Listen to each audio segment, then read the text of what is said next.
Chant. Hey everyone, welcome back to the channel.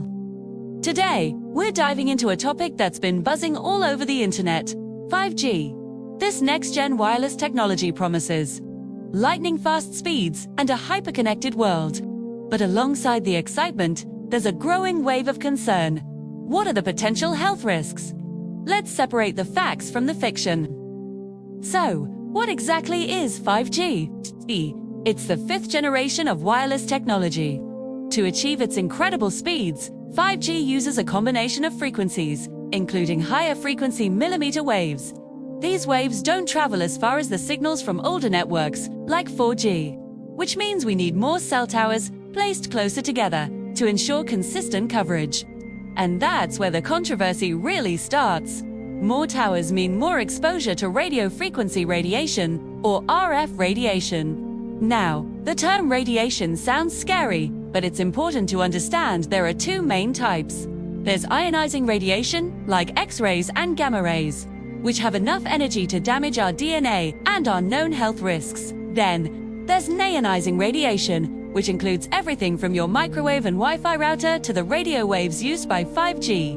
Mainstream science, backed by organizations like the World Health Organization and the FCC, states that the levels of neionizing radiation from 5G are far too low to cause any harm.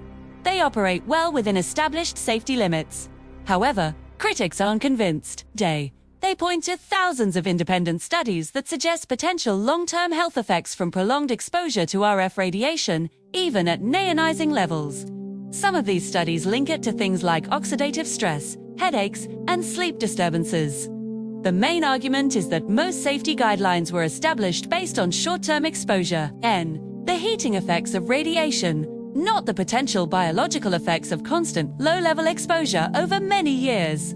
This is especially concerning since 5G will blanket our environment like never before. One of the biggest flashpoints in this debate is the International Agency for Research on Cancer, or IARC, which is part of the WHO.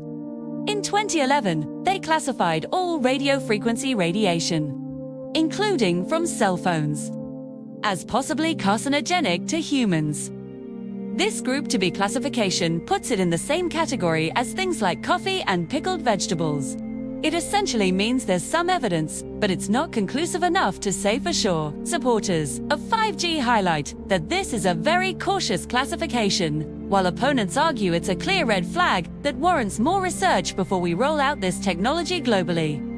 So, where does that leave us? The reality is, the science is still evolving. The overwhelming scientific consensus right now says that 5G is safe, but there's also a vocal group of scientists and doctors who are calling for a more cautious approach, urging for more long-term independent research.